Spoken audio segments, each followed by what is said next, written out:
فاستعيذ بالله من الشيطان الرجيم بسم الله الرحمن الرحيم.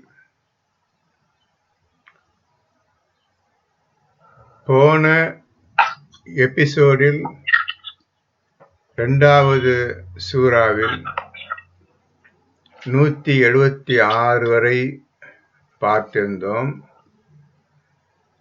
இப்போ மேற்கொண்டு இரண்டாவது சூறாவில் 177 பார்ப்போம். இதில் நீங்கள் இப்போ இந்த 177 177 ஒழுங்கா எழுதிக்கணும். நான் சொல்லுவதை ஒழுங்காக எழுதி கொள்ள வேண்டும். இதுதான் நீங்கள் யார் என்பதையும் நீங்கள் எப்படிப்பட்டவர்களாக இருக்க வேண்டும் என்பதையும் இந்த 177 படி நடந்தால்தான் நீங்கள் தக்வா உடையவர்களாக ஆவீர்கள் என்று அர்த்தம். இந்த 177 அல்லாஹ் சொல்லியிருக்கும் அந்த 7 விஷயங்களையும் எந்த ஒரு மனிதன் கடைபிடிக்கின்றானோ அவன்தான் தக்வா, அதாவது முத்தகீன். தக்வாவை யார் அடைந்தார்களோ அவர்களை முத்தகீன் என்று அல்லாஹ் அழைக்கின்றான். இப்போ 177 படியுங்கள், வாசியுங்கள்.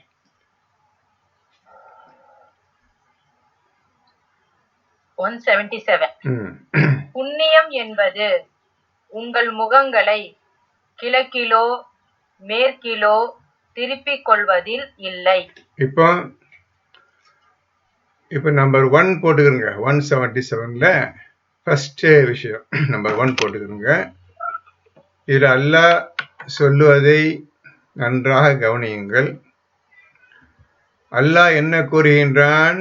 புண்ணியம் என்பது நல்ல செயல்கள், நல்ல காரியங்கள், முற்றிலும் இஸ்லாத்தில் நீங்கள் இருக்கின்றீர்கள் என்பதை அறிந்து கொள்வதற்கு இந்த புண்ணியம் என்பது உங்கள் முகங்களை கிழக்கிலோ மேற்கிலோ திருப்பிக் கொள்வதின் மூலம் கிடையாது என்று அல்லாஹ் சொல்லிவிட்டான். இதிலிருந்து நாம் அறிந்து கொள்ளக்கூடிய விஷயம் என்றால், அந்த முதல் ஆயத்தில் முதல் வரியில் கிப்லா என்ற வார்த்தை இருக்கின்றது, பார்த்து கொள்ளுங்கள்.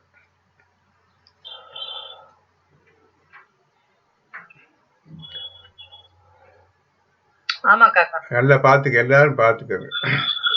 இந்த கிப்லாவுக்கு அர்த்தம் என்னவென்றால் திசை என்று பெயர். அர்த்தம், இந்த திசையிலோ கிழக்கிலோ, கிழக்கு திசையிலோ மேற்கு திசையிலோ உங்கள் முகங்களை திருப்பிக் கொள்வதில் எந்த புண்ணியமும் கிடையாது, எந்த நன்மையும் கிடையாது. நீங்கள் இதை விட்டு வேறு செயல்களை செய்வீர்களேயானால், இதை மறந்துடணும். இஸ்லாத்தில் இருக்கிறவன், தக்வாவை அடைந்தவன் தம் முகத்தையோ உடலையோ கிழக்கு பக்கமோ மேற்கு பக்கமோ திருப்பிக் கொள்வதில் கிடையாது. அதை விட்டு அவன் முற்றிலும் விலகி இருக்க வேண்டும். நீங்கள் செய்யும் செயல்கள் யாரும் பார்க்க முடியாது. இஸ்லாத்தில் எந்த செயலையும் நீங்கள் மனிதர்களுக்கு காட்ட முடியாது. இதுதான் இந்த முதல் வரியினுடைய அம்சம். அப்போ இப்போ உங்களுக்கு தெரிந்து விட்டது, இதுக்குள் எல்லா விஷயம் அடங்கிவிட்டது. மஸ்ஜிதுல் ஹராம், பைத்துல் ஹராம், என்னென்னலாம் ஹராம் என்று சொல்லுகின்றானோ அனைத்து விஷயங்களின் பக்கம்தான் உங்கள் முகம். உங்கள் முகம் என்றால் உங்களுடைய இருதயம் இருக்க வேண்டுமே தவிர வெறும் பாடி ஆக்ஷன் கிழக்கோ மேற்கோ அதில் எந்த நன்மையும் கிடையாது, எந்த புண்ணியமே கிடையாது. புண்ணியம் செய்தவர் மட்டும்தான் சொர்க்கம் போக முடியும். அந்த புண்ணியத்தை நீங்க அடைய முடியாது இந்த மாதிரி செயல்களை நீங்கள் செய்து கொண்டிருந்தால். நல்லா புரிஞ்சுக்கோங்க. இந்த முதல் வரியில உங்களுடைய தலைவிதி நீங்கள் எப்படி நடந்து கொள்ள வேண்டும் என்பதை தெளிவாக இந்த முதல் வரியிலேயே அல்லாஹ் உங்களுக்கு தெளிவாக சொல்லிவிட்டான். இனி நீங்கள் எங்கேயும் திருப்ப முடியாது. போன தடவை பார்த்தோம் 148 149ல எங்கிருந்து புறப்பட்டாலும் உங்கள் முகங்களை மஸ்ஜித் ஹராம் பக்கமே திருப்பிக் கொள்ளுங்கள். எல்லாமே மஸ்ஜித் ஹராம் பக்கம் தான் திருப்பணுமே தவிர கிழக்கோ மேற்கோ கிடையாது என்பதை தெளிவாக புரிந்து கொண்டு, இனி மஸ்ஜித் ஹராம்டா என்ன, பைத்துல் ஹராம்டா என்ன, இப்பெல்லாம் கேட்க வேண்டாம். இதிலே எல்லா காரியத்தையும் தெளிவாக அல்லாஹ் குறிப்பிட்டு விட்டான். இது நல்லா புரிஞ்சுக்கிறங்க. இந்த விஷயத்தில் ஏதாவது கேள்வி இருந்தால் நீங்கள் குர்ஆன் பயான்ல கேளுங்க, பயான் கிளாஸ் இருக்காங்க. அடுத்த வரி. ஆனால் புண்ணியம் என்பது அல்லாஹ்வின் மீதும்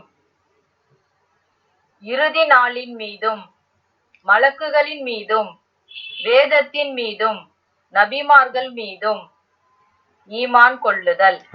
இப்போ அல்லாஹ்வே சொல்லுகின்றான், புண்ணியம் என்பது அல்லாஹ்வின் மீதும் இறுதி நாளின் மீதும் மலக்குகள் மீதும் அல்லாஹ் இறக்கிய வேதங்களின் மீதும் நபிமார்களின் மீதும் ஈமான் கொண்டு, இந்த 5 விஷயங்கள் மீது முழு ஈமான் கொண்டிருக்க வேண்டும் சொல்லி அல்லாஹ் சொல்லி எதுக்காக சொல்லிட்டு வர்றான், கடைசியில் பார்க்க போறோம். இப்போ இந்த 5 விஷயம் என்னன்னு தெரியாது, இன்று வரை தெரியாது. இந்த 5ஐயும் அறிந்து கொள்வதற்காக நாம் எந்த ஏற்பாடும் செய்யவில்லை, எந்த பாடும் படவில்லை. அப்படியே இருக்கின்றது, நாம் அப்படியே தொடாமல் இருக்கின்றோம். இதுதான் இன்றைய நம்முடைய நிலைமையை நன்றாக புரிந்து கொள்ளுங்கள்.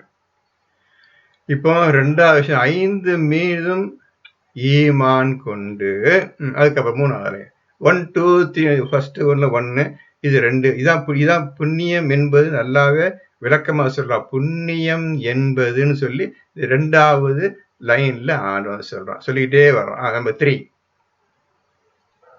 பொருளை இறைவன் மேலுள்ள நேசத்தின் காரணமாக பந்துக்களுக்கும் அனாதைகளுக்கும் மிஸ்கின் ஏழைகளுக்கும் வழிபோக்கர்களுக்கும் யாசிப்பவர்களுக்கும் அடிமைகள் கடனாளிகள் போன்றோரின் மீட்புக்காகவும் செலவு செய்தல். இப்போ அந்த முதல் விஷயத்தில் உறுதியாக இருந்து கொண்டு, 2வது விஷயத்தில் 5இன் மீது ஈமான் கொண்டு, இந்த 3வது விஷயத்தில் நீங்கள் சம்பாத்தியம் செய்து கொண்டிருக்கின்ற பொருளில் பெற்றோர்களுக்கும் அனாதை மக்களுக்கும் ஏழை மக்களுக்கும் வழிபோர்களுக்கும் யாசர்களுக்கும் விடுதலை விரும்புவர்களுக்கும் கடனில் மூழ்கி தத்தளித்துக் கொண்டிருக்கும் மக்களை விடுதலை செய்வதற்குமாக நீங்கள் சம்பாதித்த பொருளில் தாராளமாக செலவு செய்ய வேண்டும்.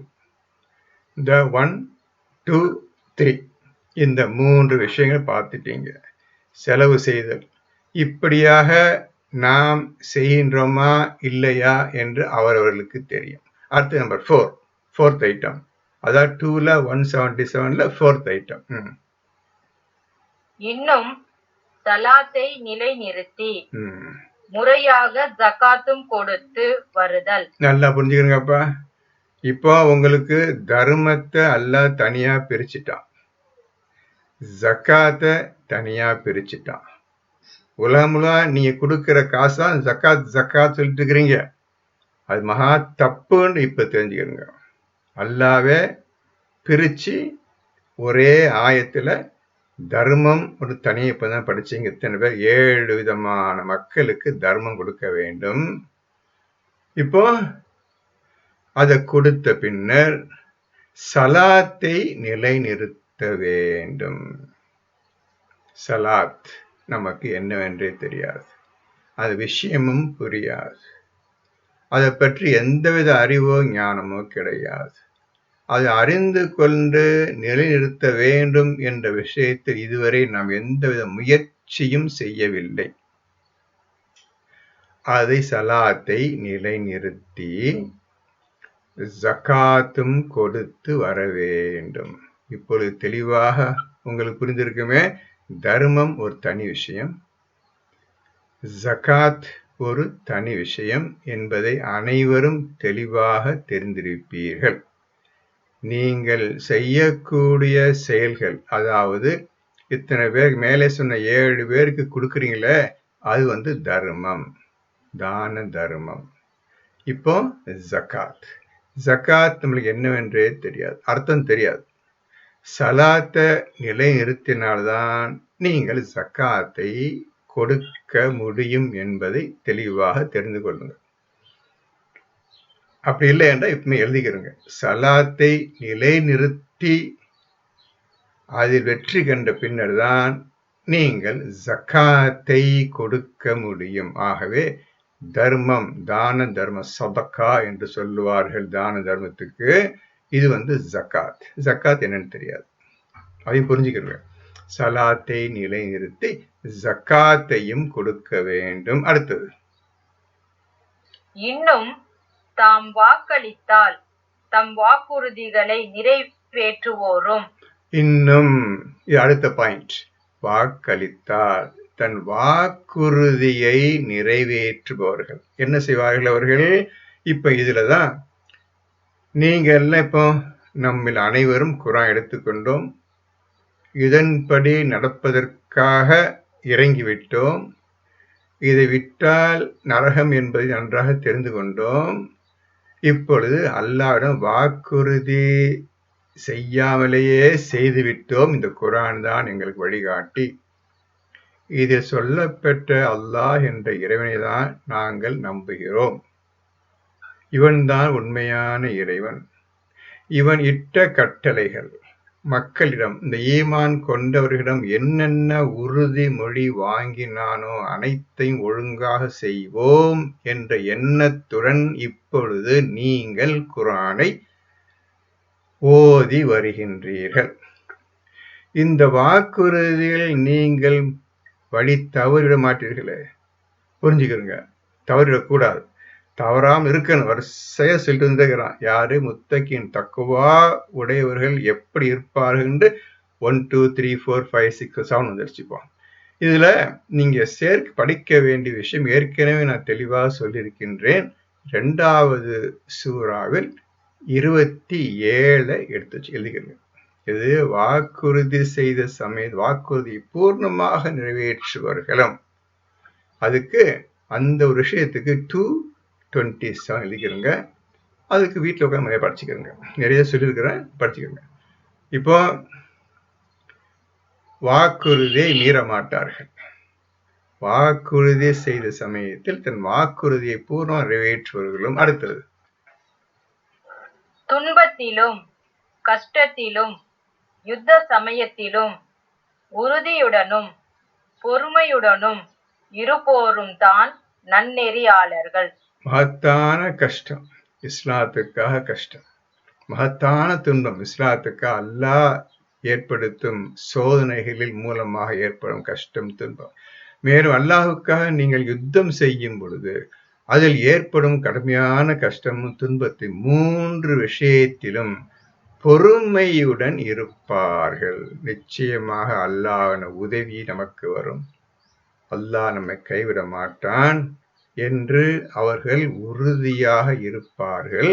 இவர்கள்தான் நன்னெறியாளர்கள், நன்மையான காரியங்களில் முந்திக் கொண்டவர்கள், சிறப்பாக செயல்படுவர்கள். நன்மையான காரியங்களில் இவர்கள்தான் சிறப்பான செயலுடையவர்கள். மேலும் இவர்கள்தான் இன்னும் இவர்கள்தான் முத்தகீன்கள், இவர்கள்தான் தக்குவா உடையவர்கள். இப்ப எல்லோருக்கும் தெளிவாக புரிந்துவிட்டது. இந்த மேலே சொன்ன 7 விஷயங்களையும் ஒழுங்காக யார் செய்து வருகிறார்களோ தங்களுடைய வாழ்க்கையில்.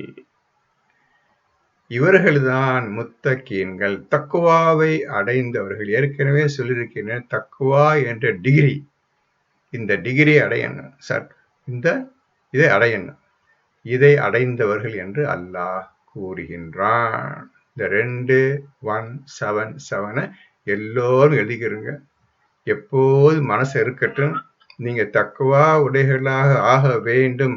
ஆகினால்தான் இந்த குர்ஆன் உங்களுக்கு புரியும்.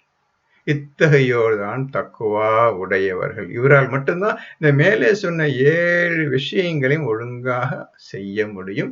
தினமும் செய்து கொண்டே இருப்பார்கள். இந்த 7 விஷயத்தையும் யாரு? தக்குவா உடையவர்கள், முத்தகீன்கள். சரி, முடிஞ்சிருச்சா?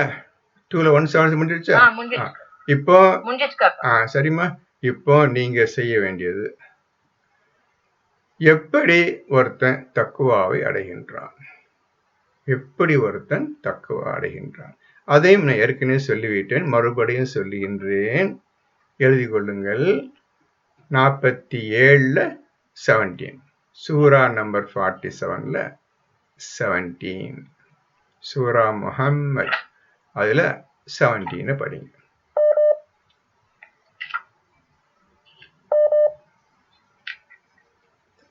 மேலும் எவர்கள் நேர்வழியில் செல்கிறார்களோ அவர்களுடைய வழியை அதிகப்படுத்தி அவர்களுக்கு தக்குவாவை அளிக்கின்றேன். இப்போ அல்லாஹ்வே சொல்லிட்டான்பா, இந்த தக்குவாவை அடைவதற்கு நிறைய வழிகள் இருக்கின்றன. வழியை அதிகப்படுத்தி இந்த விஷயத்துக்கு இப்போ 2-3 ஆயத்துல வரும், அதை தெளிவாக பார்த்து கொள்ளுங்கள். என்ன சொல்றான் ஆண்டவன்? அல்லாஹ் என்ன சொல்றான்? வழியை அதிகப்படுத்தி எதற்குண்டான வழியை? அவன் தக்குவாவை அடைவதற்கு என்னென்ன காரியங்கள்லாம் செய்ய வேண்டுமோ அதையெல்லாம் ஒன்றாக செய்து அதில் தேர்ச்சி பெற்றால், எல்லா காரியங்களையும் ஒழுங்காக செய்து முடித்தால் அவனுக்கு நான் வழியை அதிகப்படுத்தி தக்குவாவை அளிக்கின்றேன் என்று அல்லாஹ் கூறுகின்றான். இது தக்குவாவை அடையும் முறை. தக்குவாவை அடைந்தவர்கள் 177 பிரகாரம் 7 விஷயங்களையும் செய்வார்கள். நல்லா புரிஞ்சுங்க. 47-17 பிரகாரம் தக்குவாவை அல்லாஹ் அளிக்கின்றான். அளித்த பின்னர் அவன் தக்குவாவுடைய முத்தகீனாக ஆகிவிடுகின்றான். இவன் தான் 2-177 சொல்லி அனைத்து காரியங்களையும் செய்யக்கூடியவன். சொன்ன புரிஞ்சுக்கிட்டீங்களா?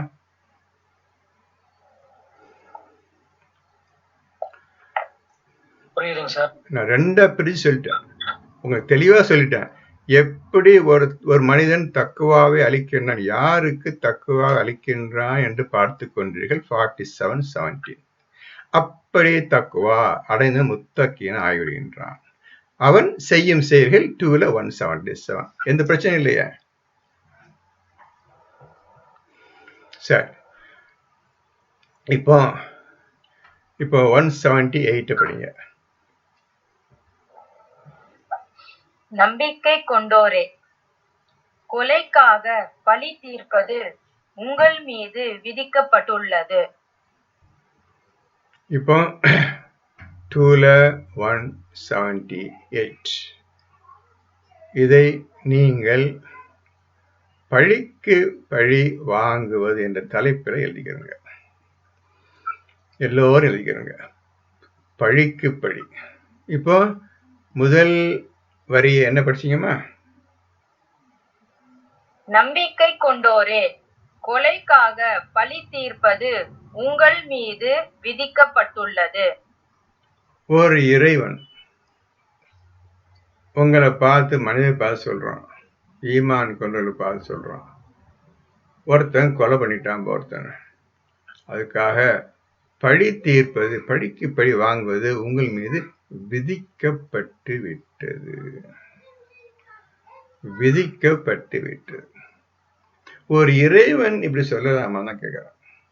ஒரு இறைவன், அல்லாஹ் என் இறைவன், ஏன் இந்த மாதிரி ஒரு கடுமையான வார்த்தைய சொல்லணும்னு மட்டும் தெரிஞ்சா என்ன ஓதிட்டு இருக்கீங்க? நான் உங்களுக்கு சொல்லுவது எல்லாம் குர்ஆனை எப்படி ஓதுவது, எப்படி அதன் வார்த்தைகளை படித்து உண்மைகளை எப்படி தெரிந்து கொள்வது, என்ன விஷயத்துக்காக இவ்வாறு அவன் சொல்லுகின்றான் என்பதையும் நீங்கள் அறிந்து கொண்டு ஓத வேண்டும். கொலைக்கு பழிக்கு பழி வாங்குவது உங்கள் மீது கடமையாக வைத்திருக்கின்றேன் ஒரு மனிதன் பார்த்து சொல்றான். என்ன காரணத்துக்காக சொல்லுகிறான் என்று உங்களால் சொல்ல முடியுமா? என்ன அந்த அளவுக்கு இன்னும் நீங்க இந்த குர்ஆனை புரிந்து ஓதவில்லை. இந்த கொஸ்டினை எழுதிக்கிறங்க. என்ன காரணத்திற்காக இவ்வாறு அல்லாஹ் சொல்லுகின்றான்? அதுலேயே தான் அர்த்தம் இருக்கு. நான் சொல்றதெல்லாம் அதுலேயே அர்த்தம் இருக்கு. கொஞ்சம் எடுத்து வச்சுக்கிறங்க. யோசித்து மெதுவா நீங்க குர்ஆன் பயான் குரூப்ல பயான் எழுதுங்க. சரியா? பழிக்கு பழி வாங்கும் விதிக்கப்பட்டு விட்டது, தாராளம் செய்யலாம்ப்பா. அவனை கொலை பண்ணிட்டானா ஈக்குவலா போய் அவனை பழிக்கு பழி வாங்கியிருப்பா, அவன் மீது விதிக்கப்பட்டதுப்பா அப்படின்னு சொல்லிட்டான். அடுத்தது, சுதந்திரம் உடையவனுக்கு சுதந்திரம் உடையவன். இப்போ அடிமைக்கு இப்போ சுதந்திரம் உடையவனுக்கு சுதந்திரம் உடையவன். என்ன புரிஞ்சுக்கிட்டீங்க? இதுவும் கஷ்டமான கேள்வி. எழுதிருங்க. அது என்னப்பா, சுதந்திரமா இண்டிபெண்டா ஃப்ரீயா ஒருத்தன் வாழ்ந்துட்டு இருக்கிறான், அவனை நீங்க கொலை பண்ணிட்டா அதே மாதிரி சுதந்திரமாக சந்தோஷமாக வாழ்ந்து கொண்டிருப்பவனை தான் நீங்க கொல்லன்னு சொல்லி. இது அர்த்தத்துக்கு சுதந்திரம் உடையவனுக்கு சுதந்திரமான மனிதன். இதுல ஏதாவது உங்களுக்கு புரிஞ்சுதா? நல்லா ஒழுங்காக கேட்டுக்கொண்டே வாருங்கள். இது சாதாரண விஷயம் இல்லை. இது இறைவனுடைய வார்த்தை. எப்படிப்பட்ட வார்த்தைன்னு பார்த்துக்கிறோங்க. அவன் என்ன சொல்றான்னு ஒழுங்கா பார்த்துக்கிறோங்க. விதிக்கப்பட்டு விட்டது உங்கள் மீது. நீங்க சுதந்திரமா நிம்மதியா யாருக்கு எந்த கஷ்டம் கொடுக்காம வாழ்ந்துடுறீங்கப்பா. ஒரு கொலைகார போய் வந்து கொலை பண்ணிட்டான்பா. அப்படி கொலை பண்ணா அந்த கொலைகாரதான் கொலை பண்ணணும். அது எப்படி சுதந்திரோட மனிதனுக்கு சுதந்திரோட மனிதன் அப்படின்னு சொன்ன அர்த்தம்? சுதந்திரமாக நிம்மதியா வாழக்கூடியவன் அவன் கொலை செய்யப்பட்டு விட்டான். அதற்காக அந்த கொலையாளி தானப்பா நீங்க வந்து கொலை பண்ணணும்னு பழி வாங்குறது. சுதந்திரமான ஒரு மனிதனை போய் நீங்க இப்படி கொலை செய்வீங்க? எழுதிக்கிறங்க. இதையும் எழுதிக்கிறேன். சாதாரண விஷயம் இல்லை. ஒவ்வொரு வார்த்தையும் ஞானம் நிறைந்த வார்த்தை நல்லா சொல்லிட்டான். இதுக்குள்ள ஞானங்கள் நிறைந்து இருக்கின்றன. ஒழுங்காக ஓத வேண்டும். இப்போ என்ன எழுத போறீங்க? இது எப்படி சுதந்திரமான மனிதன் கொலை செய்துவிட்டால் அதற்கு பகரமாக சுதந்திரமான மனிதன் எப்படி கொலை செய்வது அப்படின்னு எழுதிக்கிறங்க. அடுத்த கேள்வி, அடுத்தபடிங்க.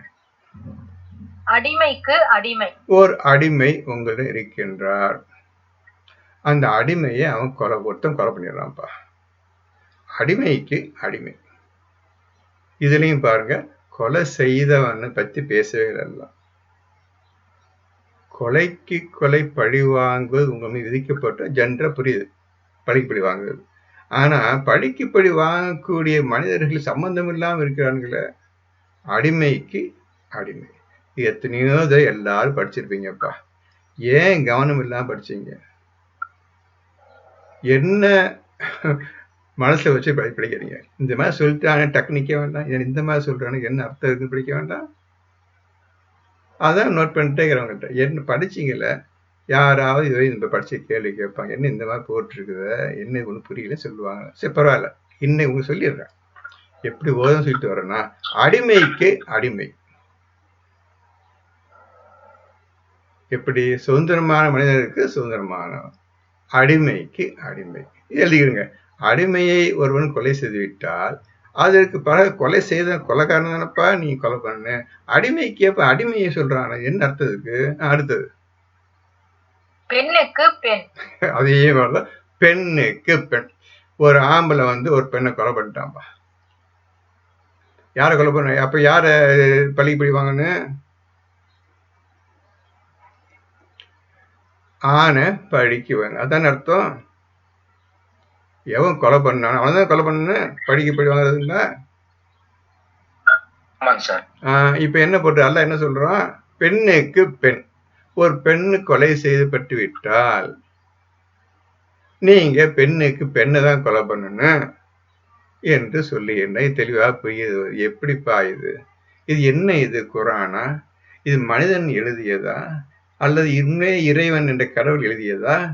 இது எப்படி சாத்தியம்? இது ஞானம் நிறைந்த ஜிக்குன்னு சொல்றானே, இது எந்த வகையில என்ன ஒண்ணு புரியலை. அப்படி இல்லப்பா நிக்கணும் நீங்க எல்லாரும். இதுலப்பா குரான் ஓதக்கூடிய முறை. பார்த்துக்கிறங்க, ஒரு ஆயத்துல எவ்வளவு விஷயம் எழுத பாருங்க. எத்தனையோ படிச்சிருப்பீங்க. ஏன் அந்த இது இல்லாம ஓதிட்டு இருக்கிறீங்க? பெண்ணுக்கு பெண் எழுதிக்கிறங்க. பெண்ணை கொலை செய்து விட்டால் எப்படி பெண் பெண் எப்படி நஷ்டமாவாள் என்று எழுதிக்கிறங்க. அடுத்தது, இருப்பினும் கொலை செய்த அவனுக்கு அவனது சகோதரனால் ஏதும் மன்னிக்கப்படுமானால் வழக்கமான முறையை பின்பற்றி நஷ்ட ஈட்டை கொலை செய்தவன் பெருந்தன்மையுடனும் நன்றி அறிதலுடனும் செலுத்திவிடல் வேண்டும். இப்போ ஒருத்தனை கொலை பண்ணிட்டீங்க. அந்த இறந்து போனவனுடைய சகோதரர் யாராவது இருந்தாங்கன்னா அவங்க நஷ்ட ஈடு கேட்டால் அவர் நஷ்ட ஈடை பெருந்தன்மையாக சந்தோஷமாக அந்த கொலை செய்தவன் கொடுத்து விட வேண்டும். கொலை பண்ணிட்டேன், ஏதோ சண்டை வந்துச்சு, கொலை பண்ணனா, அல்லது தெரியாதனமா கொலை பண்ணனா, வேண்டுமென்றே கொலை பண்ணனா, ஏதோ பண்ணிட்டேன், நான் நஷ்ட ஈடு தர்றேன், வாங்கிக்கிறங்க. அந்த குடும்பத்தில் உள்ள ஒரு ஆள்கிட்ட போய் கொடுத்தாங்கன்னா, அவ கேட்டாங்கன்னா தாராளமா சந்தோஷம் கொடுத்து விட வேண்டும். இப்படியும் அல்லாஹ் சொல்லுகின்றான்.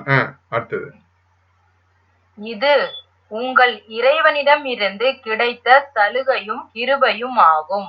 இது உங்களுடைய இறைவனிடமிருந்து கிடைத்த சலுகையும் கிருபையும் ஆகும். கிருபையும் ஆகும். இதுல என்ன சலுகை இருக்குது? உங்களுக்கு கொலையாளிக்கு என்ன சலுகை இருக்குது? மன்னிப்பு. கொலையாளிக்கு என்ன சலுகை இருக்கு? இதன் மூலமாக கொலை பண்ணிடுறான்ல, அவன் தான் நஷ்டம் கொடுத்துடுறான். அந்த தேர்தல் கொலை பண்ணிட்டு இந்தாங்க பணம் பிடிச்சிக்கணும் கொடுத்துடுறான்ப்பா, வாங்கிட்டாங்கப்பா. இதில் உங்களுக்கு சலுகை இருக்கின்ற. யாருக்கு சலுகை? கொலை செய்தவருக்கு. கொலை செய்தவனுக்கு தானே சலுகை. அப்ப அவன் கொலைக்கு பழி வாங்குறதில் தப்பிச்சிட்டான்ல, அவன் தான் சலுகை அடைஞ்சிடுறான். அதான் ஒழுங்கா புரிஞ்சுக்கிறீங்க. அதை கேளுங்க. இப்போ கொலை செஞ்சிடுறான், நஷ்ட ஈடு தந்துடுறமான்னு சொல்லி அவன் அந்த பெண்ணு இறந்து போனவனுடைய சகோதரருக்கு காசு கொடுத்துடுறான், சந்தோஷமா வழங்கிடுறான், அவனு பெற்றுக்கொண்டான், முடிஞ்சிருச்சு. இது மூலமாக கொலையாளி தப்பித்து விட்டான். சரிதானே? சரிதாங்க சார். நல்லா புரிஞ்சுக்கிட்டேன். கஷ்டவ நிலை சொல்றது இல்ல சார். இப்ப அடுத்தது படிங்க. இதுதான் சலுகை உண்டு. இதன் மூலமாக கொலையாளிக்கு சலுகை உண்டு. அது திருப்பி படிங்க. அத பெண்ணுக்கு பெண். இது உங்கள் இறைவனிடம் இருந்து கிடைத்த சலுகையும் அருளும் ஆகும்.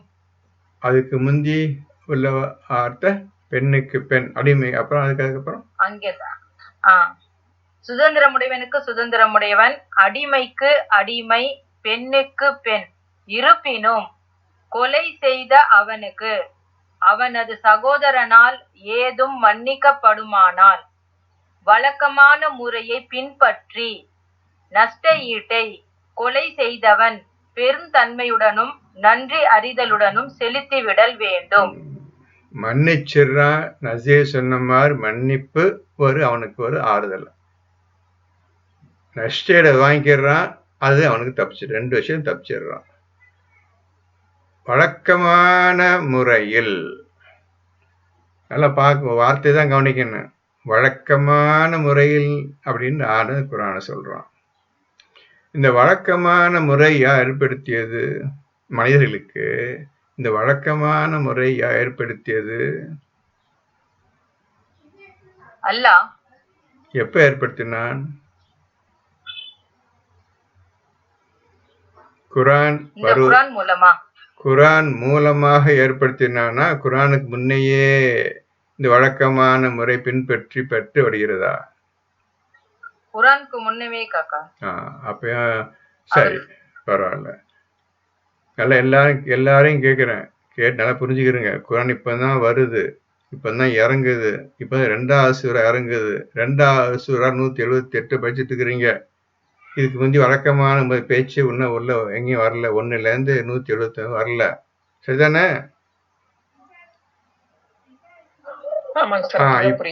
நல்லா புரிஞ்சுக்கம்மா, நல்லா புரிஞ்சுங்க. ஐயோ, நல்லா கவனமா கேளுங்க. நான் கேட்கிற கேள்வியில தான் விஷயமே இருக்குது. இந்த மாதிரி ஓதுனாதான் குரான் வேகமா புரியும். வழக்கமான முறை, ஒவ்வொரு வார்த்தைக்கும் விஷயங்கள், விளக்கங்கள் இருக்குதுப்பா. இது எப்ப வந்தது? குரானுக்கு முந்தைய இருக்குதா? குரான் வந்த பிறகுதான் இந்த விஷயம் வந்ததா? குரான் வருவதற்கு முன்னரே அவனே சொல்றான வழக்கமான முறைன்னு சொல்றானே. குரானில் சொல்லியபடி நீங்கள் நஷ்டஈடு வாங்கி கொள்ளுங்கள் வார்த்தை இல்லை. அதுக்கு பதிலாக ஆணவம் சொல்லிட்டான் வழக்கமான முறை பின்பற்றுங்க. ஏதோ கொண்டு கொலை பண்ணிட்ட, வரான் கொலைகாரம் வர்றான், நஷ்டஈடா தந்துடுறாங்க, வாங்கிக்கிறங்க, விட்டுருங்க அப்படின்னு சொன்னா அது வழக்கமான முறை நஷ்டஈடை வாங்கிட்டு விட்டுருங்க. இப்போ இந்த ஆயத்தை முழுமையா ஓதுங்க. இது சாதாரண விஷயம் கிடையாது. நீங்க தான் ஒவ்வொரு வரைக்கும் அர்த்தம் சொல்லணும். நான் ஏற்கனவே எல்லா விஷயத்துக்கும் பதில் சொல்லியாச்சு. இந்த விஷயத்துக்கு அந்த ஆயத் நம்பர் 178 178க்கு முழுமையா ஒவ்வொரு வரைக்கும் பதில் தான் எல்லாரும். மொத்தமா இப்படி எல்லாம் பேசி பிரயோஜனம் கிடையாது. இந்த வரிக்கு அர்த்தம், எதற்காக, எப்படி, முதல் ஆயத்து விதிக்கப்பட்டிருக்கு, படிக்கு பழி வாங்குவது விதிக்கப்பட்டதுன்னு, அதுக்கு முதல்ல அர்த்தம் கண்டுபிடிச்சாதான் மற்றதுக்கு எல்லாத்தையும் ஃபாலோ பண்ண முடியும். இப்போ இவ்வளவு விஷயம் இருக்குது இந்த ஒரு ஆயத்துல. எல்லாரும் படிச்சுட்டு இருக்கிறீங்க. என்ன படிச்சீங்க? ஆகவே படிக்கிற முறைய நீங்கள் இன்னும் மேன்மைப்படுத்த வேண்டும். அதுதான் என்னுடைய ஆசை. அடுத்த ஆயத்து இங்க ஒன்னும் முடியல. ஆகவே இதன் பிறகு யார் வரம்பு மீறுகிறாரோ அவருக்கு கடுமையான வேதனை உண்டு. யார் வரம்பு மீறுறாங்க? வரம்பு மீறுபவர்கள் யார்?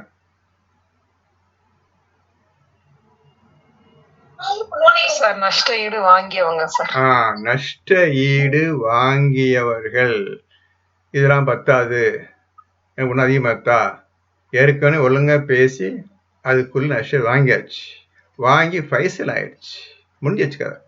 இருப்பினும் விடக்கூடாது, ஒண்ணுதான் கேட்கணும் என்று அவன் மேற்கொண்டு அந்த கொலையாளியை நிர்பந்தித்தால், தொந்தரவு கொடுத்தால், என்ன போட்டிருக்குது படிங்க. யார் வரம்பு மீறுகிறாரோ அவர்களுக்கு கடுமையான வேதனை உண்டு. இப்போ கொலை செய்யப்பட்ட குடும்ப வாங்கினானே அவனுக்கு தான் கடுமையான வேதனை. சரியா புரிஞ்சுட்டீங்களா?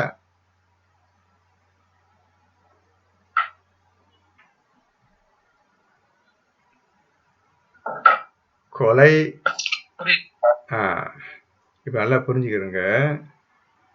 எல்லாம் முடிஞ்சிருச்சு, கேஸே முடிஞ்சிருச்சு. அந்த செயலுக்கு, கிரிமினல் செயலுக்கு உள்ள பரிகாரமாக நஷ்டம் வாங்கிட்டான், எல்லாம் போயிட்டாங்க. திருப்பி இன்னும் அதிகம் பணம் கேட்கணும், இன்னும் தொந்தரவு தர வேண்டும் என்று அந்த கொலை செய்யப்பட்ட கொலையாளி கொலை செய்யப்பட்ட கேட்டான்டா. இனி அல்லாஹ் கொலையாளிக்கு மட்டும் உதவி செய்வானே தவிர உனக்கு உதவி செய்ய மாட்டான். எவன் நஷ்டீடு வாங்கி கொண்டானோ அவனுக்கு எந்த உதவியும் கிடையாது, அவனுக்கு தான் கடுமையான வேதனை. கொலையாளிக்கு அல்லாஹ் விட்டுட்டான், நீங்க விட்டுட்டீங்க, நஷ்டீடு வாங்கிட்டு விட்டுட்டீங்க. ஆனா திருப்பி மேற்கொண்டு தொந்தரவு தரணும், இன்னும் பணத்தை அதிகம் வாங்கணும்னு எண்ணத்தை போனீண்டா நீ தான் வேதனைக்கு உரியவன். சரி, புரிஞ்சிச்சுலப்போ இதான் வரம் மீறுறவன வரம் மீறுறான். எல்லா வரம்பின் அடிப்படையில் பணத்தை வாங்கி கொண்டாச்சு, நஷ்டஈடை பெற்று கொண்டாச்சு. இப்பொழுது மேலும் ஆசைப்பட்டு பணம் வேணும் என்று வந்தால் இவன் தான் வரம்பை மீறுகிறான் என்று அர்த்தம். இவனுக்கு வேதனை உண்டு. இந்த ஆயத்து முழுமையா புரிஞ்சுக்கிட்டீங்க? சொன்ன புரிஞ்சுக்கிட்டீங்களா?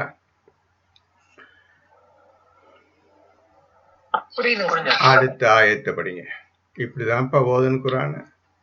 ஒரு ஆயத்துக்கு 1 நேரம் ஆகுது புரிஞ்சுக்கிறதுக்கு. நீங்க படிச்சுதான் இருக்கிறீங்க. என்ன சொல்றது? படிக்கிறன்னு அர்த்தம். குரான் படிக்கல, ஓதன்னு அர்த்தம். எந்த எண்ணமும் இல்லாம ஓதிட்டு இருக்குன்னு அர்த்தம். சரி, பரவாயில்ல, நம்ம ஒழுங்கா பாத்துக்கோங்க. அடுத்து படிங்க.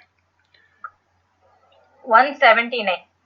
அறிவுடையோர்களே, கொலைக்கு பழி வாங்குவதில் உங்களுக்கு வாழ்வுண்டு. கொலைக்கு பழி வாங்குவது உங்களுக்கு வாழ்வு உண்டு. என்ன அர்த்தம்? அர்த்தம் புரிஞ்சா சொல்லுங்க, சொல்லாட்டி எழுதிக்கிறங்க. இந்த கேள்விக்கு என்ன பதில்? என்ன வாழ்வுண்டா என்ன? கொலைக்கு பழி வாங்குவது உங்களுக்கு வாழ்வு உண்டு. உங்களுக்குண்டா யாரை குறிப்பிடுகின்றான்? வாழ்வு என்றால் எப்படி வாழ்வாக அமைகிறது? எப்படி வாழ்வாக அமைகிறது? கொலைக்கு கொலை பழி வாங்குவது உங்களுக்கு என்ன போட்டிருக்குது? உங்களுக்கு வாழ்வு உண்டு. வாழ்வு உண்டு என்று அல்லாஹ் கூறுகின்றான். என்ன சொல்ல போறீங்க? என்ன வாழ்வு எழுதிக்கிறங்க. என்ன வாழ்வு? நான் கேட்கிற கேள்விக்கெல்லாம் நீங்க பதில் சொல்லுவீர்களே ஆனால் நீங்கள் குரானை ஒழுங்கா ஓதுகின்றீர்கள் என்று அர்த்தம். வேற ஒண்ணும் இல்லை. அடுத்தல நீங்கள் உங்களை பாதுகாத்து கொள்ளலாம். நீங்கள் உங்களை பாதுகாத்து கொள்ளலாம். எப்படி? இப்ப ஒரு கொலை நடந்துருத, ஒரு கொலை விழுந்துருச்சு, ஒருத்தன் இறந்து போயிட்டான், அவன் வாழ்வு உண்டுன்னு சொல்றான். யாருக்கு வாழ்வு? அதுக்கடுத்து என்ன படிச்சீங்க இப்போ நீங்க? அறிவுடையோர்களே, கொலைக்கு பழி வாங்குவதில் உங்களுக்கு வாழ்வு உண்டு, நீங்கள் உங்களை பாதுகாத்து கொள்ளலாம். என்ன வாழ்வு உண்டு? First question. ரெண்டாவது கொஸ்டின் உங்களை பாதுகாத்து கொள்ளலாம். எப்படி பாதுகாத்துக்கிறது? எப்படி பாதுகாக்கிறது சொல்லுங்கப்பா. எப்படி பாதுகாக்கிறது? யாரை பாதுகாக்கிறது சொல்லுங்க, எழுதிருங்க. எல்லாம் இப்ப கேள்விதான். வாழ்வு உண்டு யாருக்கு? பாதுகாப்பு உண்டு யாருக்கு? இந்த ஆயத்து நம்பரை போட்டு பாதுகாப்பு உண்டு யாருக்கு? நிறைய ஓதன்றிருக்கின்றது. நேரத்தை இனி வீணாக்க முடியாது. நீங்க குரான் எடுத்து பல வாக்குறுதி செய்து இதன் நடப்பேன் என்று இந்த குரான் எடுத்துக்கொண்டீர்கள். இனி சும்மா இருப்பதையோ நேரத்தை வீணாக்குவதோ ஒரு காலம் முடியாது. செய்யவும் நீங்க கூடாது. மத்தவங்க நீங்க எடுத்தவங்க கூடாது. இதன் மூலமா தான் உங்களுக்கு சொர்க்கம் கிடைக்க போகின்றது. படிங்க. 180. அவர்களுக்கு வாழ்வு உண்டு. சரியாமா? அதான் படிச்சீங்க. அடுத்தது நீங்கள் பாதுகாத்து கொள்ளலாம். நீங்கள் பாதுகாத்து கொள்ளலாம் என்பதுக்கு என்ன அரபியத்தை போட்டிருக்குது சொல்லுங்க பாப்போம்.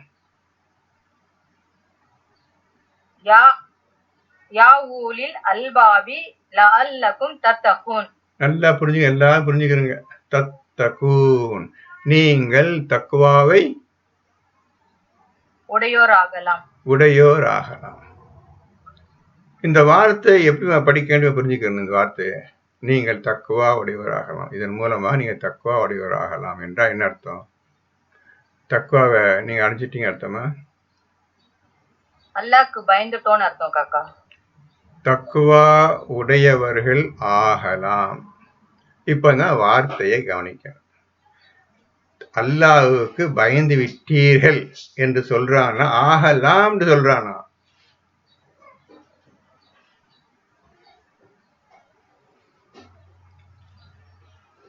நல்ல படிங்க. ஆகலாம். புரியுதா? ஆகலாம். என்ன நசீர்? பரிதா? எல்லாரும் சொல்லுங்க. சிராய் சொல்லுங்க. எப்படி வார்த்தையை படிக்கணும், என்ன சொல்லுகிறான் என்பதை கவனமாக கவனித்து ஓதுங்கள். ரியாஸ் ஒழுங்கா படிங்க, செல்வராஜ் ஒழுங்கா படிங்க, எல்லாம் ஒழுங்காக அப்துல் கரீம் ஒழுங்காக படித்து பாருங்கள். என்ன சொல்லுகிறான்? இப்படிதான் நீங்கள் குர்ஆனை வாசிக்க வேண்டும், படிக்க வேண்டும். எந்த கஷ்டமும் கிடையாது. என்ன போட்டிருக்குது? நீங்கள் தக்குவா உடையவர்கள் ஆகலாம். அந்த அடுத்த அடிச்சு தக்குவா எழுதிருங்க. தக்குவா உடையவர்கள் ஆகலாம். இப்போ பெரிய விஷயங்கள் இதுக்குள்ள இருக்குதுப்பா. இப்ப நான் சொல்றதை கேட்டுக்கிட்டே வாங்கப்பா. அது போதும்பா. சொல்றது வேகமா எழுதிருங்கப்பா. இப்போ முதல் பாதி விஷயம் முடிஞ்சிருச்சு. இப்ப திருப்பி அந்த ஆயத்தை படிங்கம்மா. திருப்பி அந்த ஆயத்தை படிங்க. அறிவுடையோர்களே, கொலைக்கு பழி வாங்குவதில் உங்களுக்கு வாழ்வு உண்டு. நீங்கள் உங்களை பாதுகாத்து கொள்ளலாம். நீங்கள் உங்களை பாதுகாத்து கொள்ளலாம். அப்புறம் அவ்வளவுதான். சரி, உங்களை பாதுகாத்து. இந்த விஷயம் வரையும் தனி விஷயம். இந்த விஷயம் அந்த சென்டென்ஸ், அந்த ஆயத்தை ரெண்டா பிரிச்சுட்டேன். முதல்ல படிச்சீங்க, இது ஒரு விஷயத்தை குறிக்கின்றது. கொலைக்கு பழி வாங்குவதும் வாழ்வும் உண்டு. இந்த விஷயம் ஒரு தனி விஷயம். இப்பொழுது அடுத்த படிங்க. அடுத்த படிங்க. நீங்கள் உங்களை பாதுகாத்து கொள்ளலாம். நீங்கள் உங்களை பாதுகாத்து கொள்ளலாம். முடிஞ்சுச்சா? முடிஞ்சிச்சு காக்கா. இப்போ அத முழுமையா ஒழுங்கா படிங்க. ஒரு வார்த்தை விட்ட மாதிரி தெரியும் எனக்கு. பிராக்கெட்ல இருக்கு காக்கா, படிக்கட்டுமா? பிராக்கெட் அரபில இருக்கு. யா ஊலில் அல்பாப் இருக்கு, அது சொல்லலாம். யா ஊலில் நீங்கள் உங்களை தீமைகளில் நின்றும் பாதுகாத்து கொள்ளலாம். சரி, அது தீமையெல்லாம் கிடையாது. அடிச்சு பிராக்கெட் அடிச்சிருங்க. இப்ப யா ஊலில் அல்பாப் அல்லக்கும் தத்தகூன். அறிவுரையா இருந்தால் நீங்கள் தக்குவா உடையவர்கள் ஆகலாம் போடுங்க. தக்குவா உடையவர்கள் ஆகலாம் திருத்திங்க. தக்குவா உடையவர்கள் ஆகலாம் அப்படின்னு போட்டுக்கோங்க. ஏன்னா தத்தக்கூன்னு அவனே போட்டான், அல்லாவே சொல்லிட்டான். இவங்க தேவையில்லாம வேற வார்த்தையை போட்டுக்கிறாங்க. இப்படிதான் குர்ஆனையும் திருத்தி கொள்ள வேண்டும். இப்போ நல்லா சொல்றேங்க கேட்டுங்க. இப்ப மேல பாதி படிச்சீங்கல்ல, அந்த செயலை செய்யுங்கள், உங்களுக்கு அதில் வாழ்வு உண்டு. வேற ஒண்ணு உண்டு? ரெண்டு விஷயம் சொல்ல. என்ன விஷயம் உண்டு? ரெண்டு விஷயம் இருக்கு. என்ன சொன்ன? என்ன விஷயம் இருக்கு? வாழ்வு உண்டு. நீங்கள் உங்களை பாதுகாத்து கொள்ளலாம். சரி, வாழ்வு உண்டு. 47:17 நீங்க சற்று முன் படித்தீர்கள். இப்போ இந்த ஆயத்துல ஆகலாம் என்ன சொல்றான்? 47:17 வழியை அதிகப்படுத்தி அதிகப்படுத்தி அதிகப்படுத்தி உங்களுக்கு தக்குவாவை அளிக்கின்றான். அப்படிதான் படிச்சீங்க 47:17. நல்லா புரிஞ்சுங்க. இப்ப அந்த வழியை அதிகப்படுத்தி அதிகப்படுத்தி வார்த்தை வருதுல, அதுக்குதான் முதல் வழி. என்ன வழி? கொலைக்கு கொலை பழி வாங்குவது உங்கள் மீது விதிக்கப்பட்டது. அப்படியே வர்றான். கடைசியில இது ஒரு வழியை பின்பற்றலாம். அடுத்த வழி, அதற்கு பதிலாக பரிகாரமாக நஷ்ட ஈடு பெற்றுக்கொண்டால் இது இரண்டாவது. இப்படி நடந்துக்கலாம். இப்படியாக இந்த குர்ஆனில் நீங்கள் செய்யக்கூடிய காரியம் எப்படி இருக்க வேண்டும் என்று குர்ஆனில் தெளிவாக சொல்லப்பட்டு விட்டது. இந்த வழியை நீங்க ஒழுங்காக பின்பற்றி வந்தால், இந்த வழி அல்லாஹ் சொல்லி பிரகாரம் இந்த குர்ஆனை ஓதி உங்களுக்கு ஏற்படும் செயல்கள் காரியங்கள் அதில் அல்லாஹ் சொல்லிய பிரகாரம் ஒழுங்காக நடப்பீர்களேயானால், அந்த வழியை அதிகப்படுத்தி அதிகப்படுத்தி கடைசியில் நீ தக்குவாவை அடைவதற்கு தகுதியான ஆள் என்று அல்லாஹ் உங்களை முற்றிலும் புரிந்து கொண்டு தக்குவாவை அளிக்கின்றான். நல்லா புரிஞ்சுக்கணும். 47:17 வழியை அதிகப்படுத்தி அல்லாஹ் உங்களுக்கு காட்டிய வழி, இந்த உலகத்தை எப்படிப்பா நீ வாழணும், அந்த வழியின் பிரகாரம் நடக்கிறியா, அடுத்த வழி இந்த வழி, இந்த விஷயத்துக்கு இந்த வழி, இந்த விஷயத்துக்கு இந்த வழி சொல்லிட்டே வரான்ல. இது எல்லாவற்றையும் ஒழுங்காக நீங்கள் கடைபிடித்து நடப்பீர்களேயானால் அவன் உங்களுக்கு தக்குவாவை அளிக்கின்றான். நான் சொன்னது புரிஞ்சுக்கிட்டீங்களா? திருப்பியும் சொல்லணுமா?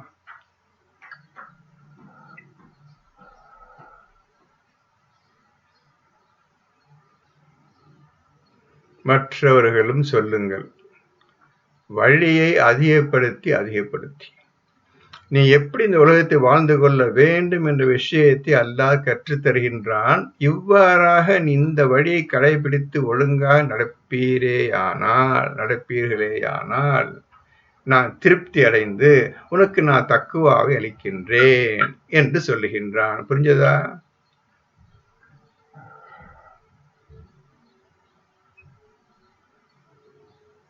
சரி, இப்போ உங்களுக்கு புரியல, திருப்பி தனியா உட்கார்ந்து ஓதுங்க. நான் பேசியதை போட்டு கேளுங்க. வாழ்வு உண்டு, கொலைக்கு கொலை பழிவாங்க உங்கள் மீது விதிக்கப்பட்டு விட்டது. இந்த 2 விஷயம். இதே மாதிரி ஒவ்வொரு விஷயத்துக்கும் உள்ள நிறைய ஆதாரங்களும் ஒவ்வொன்றுக்கும் வரம்புகளையும் அதில் ஏற்படுத்தியிருக்கின்றான். அந்த வரம்புகளின் பிரகாரம் நீங்கள் ஒழுங்காக நடப்பீர்களேயானால் அந்த ஒவ்வொரு வழியிலும் நீங்கள் பாஸ் செய்தால் அடுத்த வழி, ஒவ்வொரு வழி அதிகப்படுத்தி இந்த வேலைக்கு எப்படி செய்ய போற, இந்த வேலைக்கு எப்படி செய்ய போற. உதாரணத்துக்கு இரவு நேரத்தில் சொற்ப நேரமின்றி தூங்க மாட்டார்கள். இப்ப இந்த வழியை நீங்க கடைபிடித்து செய்தால், இந்த வழியை நீங்கள் மேற்கொண்டால் இது ஒரு வழி. இப்படியாக நீங்க நான் சொல்றபடி ஒழுங்காக நடக்கின்றானா என்று பார்த்த பின்னர் அவன் தக்குவாவை அளிக்கின்றான். இப்பொழுது புரியுதா புரியலையா? இப்பொழுது புரியுதா புரியலையா?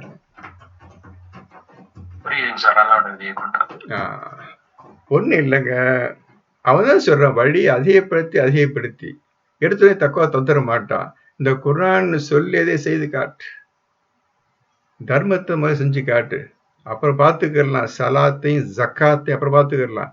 நான் சொன்ன தர்மம் 7 பேருக்கு தர்மம் செய்யணும்னு சொன்னேன், அதை செஞ்சு காட்டு. இந்த வழி இதை செஞ்சு காட்டினேன்.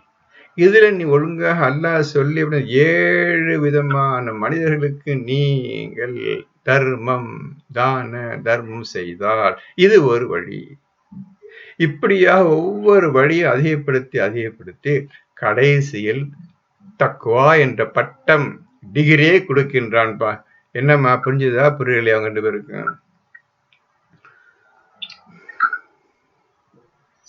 சார், 178 வந்து விதிக்கப்பட்டதுன்னு சொல்லியிருக்கீங்க சார். ஆமா, விதிக்கப்பட்டதுன்னா ஒவ்வொரு மனிதனுக்கும் தானே சார்? ஆமா, அது மனிதனுக்காக கொடுக்கப்பட்டது. இந்த மாதிரி நடந்துச்சுன்னா தாராளமா விதிக்கப்பட்டதுதான். படிக்கப்படி வாங்குவது. அடுத்தது படிங்க, என்ன வேணும்? அதை வந்து சந்திச்சிருக்கிறோமா, இனி சந்திப்போமா, அதை பத்தி தெளிவில்லாம கடந்திருப்போமா, அப்படியெல்லாம் என் சிந்தனையா இருக்குங்க சார். சார், அது கரெக்ட் தான். இந்த சிந்தனை நம்ம யாருக்கும் அல்லாஹ் இருக்கிற எந்த விதமான இது நடக்கல, இந்த மாதிரி அசம்பாவிதம் நடக்கல. சரியா? யாருக்கும் நடக்க அல்லாஹ் காப்பாத்திட்டு இருக்கிறான். நடக்காது, ஆணுக்கவே நடக்காம அண்ணன் காப்பாற்றுவான். அப்படி நடந்து விட்டால்தான் பேச்சு. சரியாமா? அவ்வளவுதான். அப்படி நடந்து விட்டால் அவ்வளவுதான். இதுக்கு நீங்க இந்த மாதிரி நடந்து கொள்ளலாம். அல்ல அவங்க எல்லாத்துக்குமே நடக்க வேண்டிய விஷயம், நடந்து கொண்டிருக்கிற விஷயம். அப்படி நடந்து விட்டால் அதுக்கு நீங்க எப்படி எல்லாம் நடந்து கொள்ளலாம். படிக்கப்படி வாங்கறியா, வாங்கிக்கப்பா. அல்லது நஷ்ஷீர் வாங்கிக்கிறியா, வாங்கிக்கப்பா.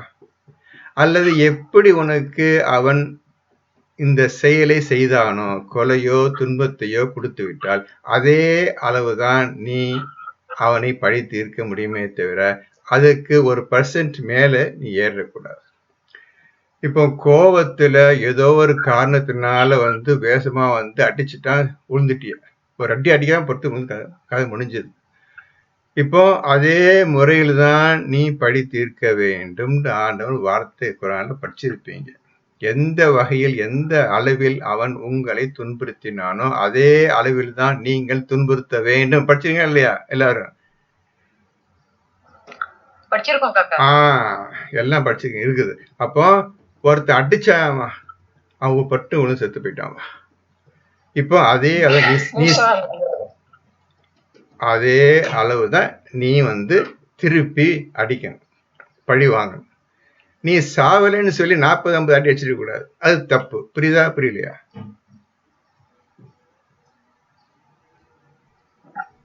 புரியுதுங்க சார். புரியுதுங்களா? அவன் எப்படி எந்த முறையில எவ்வளவு வேகத்தை அடிச்சானோ அதே வேகம் அந்த முறை அடிச்சு அவனை முடிச்சிக்க. அவனை சாகலைன்னு சொல்லி திருப்பி கம்பெடுத்து அடிக்கிறது, கையை தட்டி கூடாது. இதுதான் அல்லாஹ்வுடைய கட்டளை. அது உன்னால் செய்ய முடியாது, ஒரு காலம் செய்ய முடியாது. நஷ்ட ஈடை வாங்கிக்கொள். புரியுதா புரியல? மன்னித்து விடு, நஷ்ட ஈடை வாங்கிக்கொள், இதான் உண்மையா அர்த்தம். புரியுதா புரியலையா? புரியுதுங்க சார். மத்தவங்களுக்கு புரியுதா புரியலையா? சார் எனக்கு ஒரு சந்தேகம் சார். இது உயிருக்கே தான் வருதாங்க சார், வேற எத்தனையோ விஷயத்துல பழி வாங்குறோம் இல்லைங்க சார்? பழி வாங்கணும்னு எண்ணங்கள் வருது இல்ல? ஆமா வருமாங்க சார்? ஆமா, இப்போ பழிக்கு பழி வாங்க இப்ப சண்டே வருது, வீட்டு விட்டு வெளியே தெரிஞ்சுட்டாங்கல்ல, அவன் உட்காந்துக்கிட்டான், உங்க வீட்டுல அவன் உட்காந்து வெளியே தெரித்து விட்டான். அப்போ நீங்க அடிச்சு வெளியே தெரித்து உட்கார்ந்தீதான் அல்லாஹ்வுடைய கட்டளை.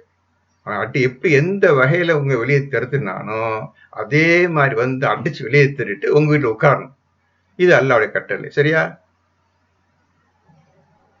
சரிங்க சார். நல்ல ஒண்ணு கஷ்டம். அவ்வளவு தெளிவா இலகுவாக மனிதன் எப்படி வாழ வேண்டும் விஷயத்தை தெளிவாக இந்த அல்லாஹ் இந்த குர்ஆன் சொல்லி இருக்கின்றான். யாரும் படிக்க தெரியாம உட்காந்துக்கிறாங்க, ஓத தெரியாம உட்காந்துக்கிறாங்க. ஆகவே நீ நிறைய பார்த்துட்டே வாங்க, எப்படி எப்படிலாம் பழி வாங்கலாம் என்று அல்லாஹ் தெளிவாக இந்த குர்ஆன் சொல்லி இருக்கின்றான். அதன்படி மற்ற விஷயங்களையும் ஒழுங்காக செய்து கொண்டே வந்தால் அவன் உங்களுக்கு உங்களுடைய செயலை பார்த்து திருப்தி அடைந்தவனாக தக்குவாவை அளிக்கின்றான். புரிஞ்சா? எல்லாம் புரிஞ்சுச்சப்போ விஷயங்கள்லாம்?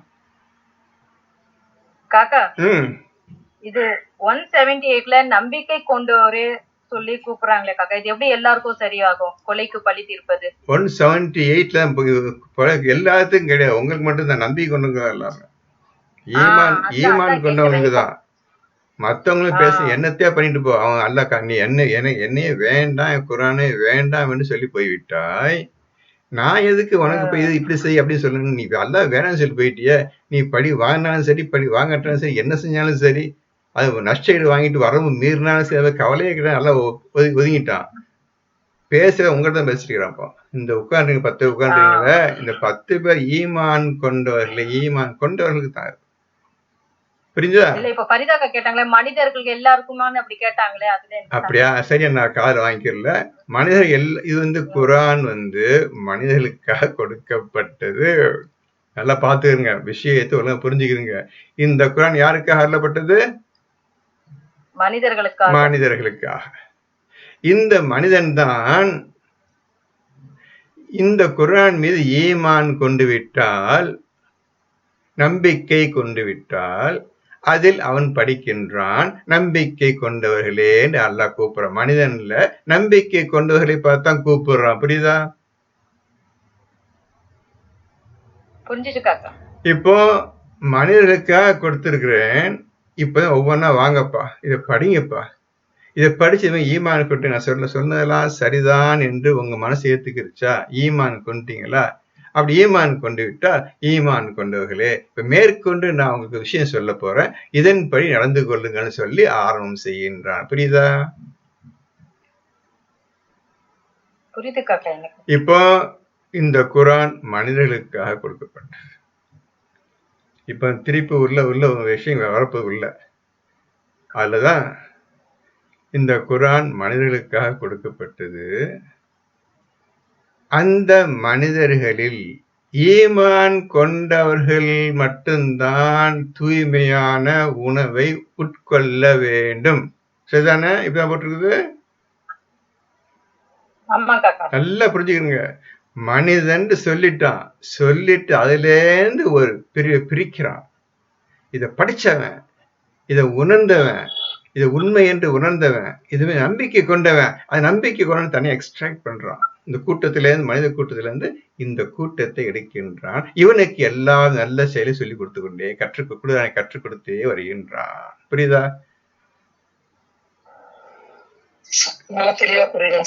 அல்ஹம்துலில்லாஹி ரப்பில் ஆலமீன். எல்லாம் மனித கொடுக்கப்பட்டதுதான். இந்த மனித கொடுக்கத்தான் ரசூல் வந்தார். அது மனிதனை பார்த்தா பேசினார். எவனும் ஈமான் கொள்ளல. எல்லாம் ரபியை தெத்தி அடிச்சுட்டானுங்க. அவரும் போயிட்டாரு. அதுக்காக முடிஞ்சது. அவர் இறந்து போய் 1446 வருஷம் கழிச்சு நீங்க வந்திருக்கிறீங்கப்பா. இடைப்பட்ட ஒருத்தனுக்கு கொஞ்சம் தொட்டதும் கிடையாது, ஓதுனதும் கிடையாதுப்பா. அவனுங்க ஏற்படுத்தின அந்த புதுமான ஒரு கொள்கையை வச்சுக்கிட்டு இதான் இஸ்லாம் போயிட்டாங்க, பறந்து போச்சு, அது உலகம் பூரா விரிஞ்சு கிடக்குதுப்பா, அதை மறந்துடுங்கப்பா. இப்ப உண்மையின் பக்கம் இப்ப நீங்க எடுத்து ஓதுறீங்கப்பா. ஓதும் இவ்வாறு விஷயங்கள் சொல்லப்படுகிறது. மனிதனுக்குத்தான், அந்த மனிதன்ல இந்த ஈமான் கொண்டவனுக்கு தான் இந்த குரான். மனிதன் நீ படிச்சேன்னா உனக்கு ஈமான் கொண்டவன். எந்தெந்த மனிதன்லாம் படிக்கிறானோ அந்த மனிதனுக்கு தான் அல்ல ஈமான் கொண்டவன் கூப்பிடுறான். இப்ப புரிஞ்சா மாஷா உங்களுக்கு மனிதன்? புரிஞ்சிச்சு காக்கா. இப்போ படிங்க, அடுத்து படிங்க. 180 காக்கா? ஆமா, புரிஞ்சிச்சாது. 179 இல்லையா? 179 எங்க படிச்சீங்க? 179 நாம அது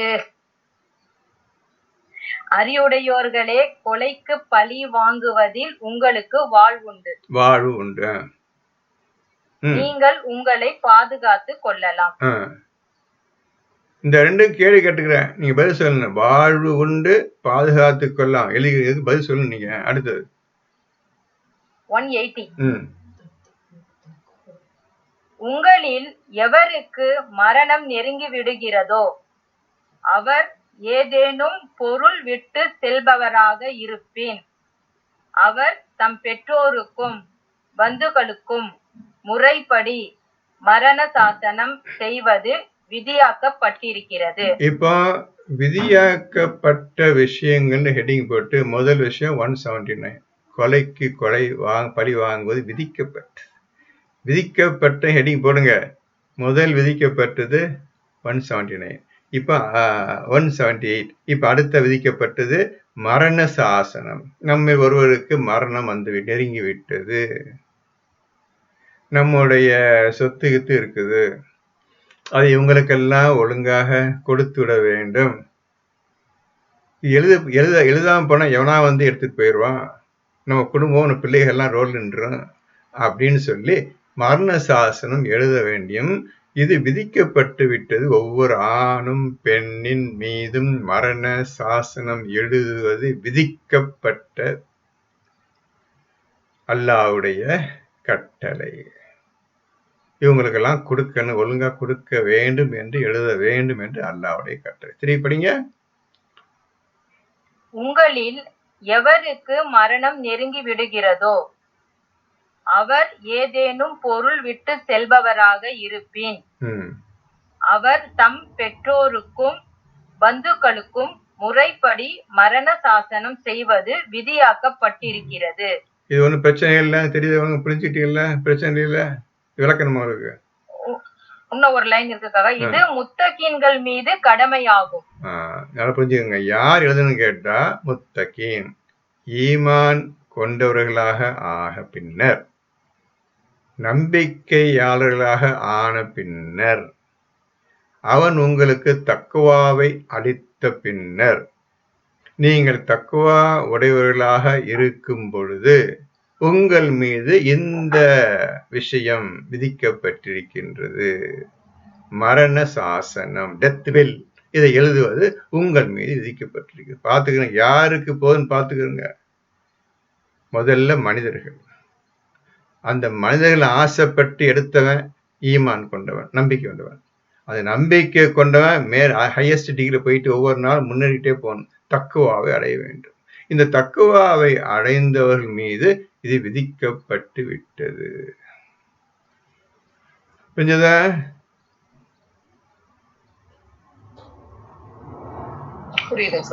படிங்க, அடுத்தது படிங்க. 181. மரண சாசனத்தை கேட்ட பின்னர் எவரேனும் ஒருவர் அதை மாற்றினால் நிச்சயமாக அதன் பாவம் எல்லாம் யார் அதை மாற்றுகிறார்களோ அவர்கள் மீதே சாரும். எழுத முடியலப்பா, என்னால உடம்பு சரியில்லைப்பா, நான் படுத்த படுக்கையாக கிடக்குறேன்ப்பா, நான் சொல்றேன்ப்பா, அதே மாதிரி எழுதிருங்கப்பா, எழுதி என் குடும்பத்தை கொடுத்துருங்கப்பா என்று ஒரு ஆளை கூப்பிட்டு அவர் சொல்லுகின்றார், அவர் எழுதுகின்றார். எழுதுறவன் ஏமாத்தி என்னத்தையாவது தப்பு தாம் பேரையும் போட்டுக்கிட்டு இவருக்கு கொடுங்க என்றெல்லாம் எழுதிவிட்டால், அப்படி தவறாக அவர் சொன்னதுக்கு மாறாக தவறாக அவன் எழுதினால் அது கூட பாவம் எல்லாம் அவனையே சேரும்.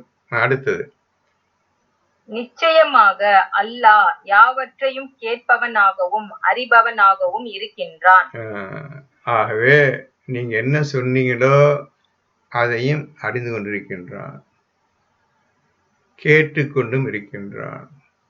அவர் என்ன எழுதினாரோ அதையும் பார்த்து கொண்டிருக்கின்றான். ஆக இருவருக்கும் அல்லாஹ்வே சாட்சியாக இருக்கின்றான். அடுத்தது 182. ஆனால் மரண சாசனம் செய்பவரிடம் தவறோ அல்லது மனமுரண்டான அநீதமோ இருப்பதை அஞ்சி ஒருவர் சமாதானம் செய்து சீர் செய்தால் அவர் மீது குற்றமில்லை. இப்போ ஒருவர் மரண சாசனம் எழுதுகின்றார், சொல்லுகின்றார், அவர் எழுதுகின்றார். யார் மேல கோபத்திலேயோ குடும்பத்தில் யார் மேல கோபத்திலேயோ இவனுக்கு கொடுக்கக்கூடாது, நான் பேச்சை கேட்காம இந்த உலகத்தை வாழ்ந்த என்னோட வாழ்ந்தான், இவனுக்கு கொடுக்கக்கூடாது, அவனுக்கு கொடுக்கணும், சம்பந்தம் இல்லை அவனுக்கு பணத்தை கொடுங்க, என் பிள்ளைக்கு வேண்டாம், என் பிள்ளை இந்த பிள்ளைக்கு வேண்டாம், அந்த பிள்ளைக்கு வேண்டாம், இப்படியெல்லாம் தவறாக அவன் சொன்னால், மரண சாசனம் சொல்லுகின்றவன் சொன்னால், எழுதுபவர் இது தவறு, இப்படி செய்யக்கூடாது, உங்க குடும்பத்துக்கு தான் நீங்க சம்பாதிச்ச பொருள் சேர வேண்டும் என்று அவரை சமாதானம் படுத்தி ஒழுங்காக சொல்லுங்கள் என்று நல்ல முறையில் அவர்களுக்கு எடுத்து கூறினால், படிய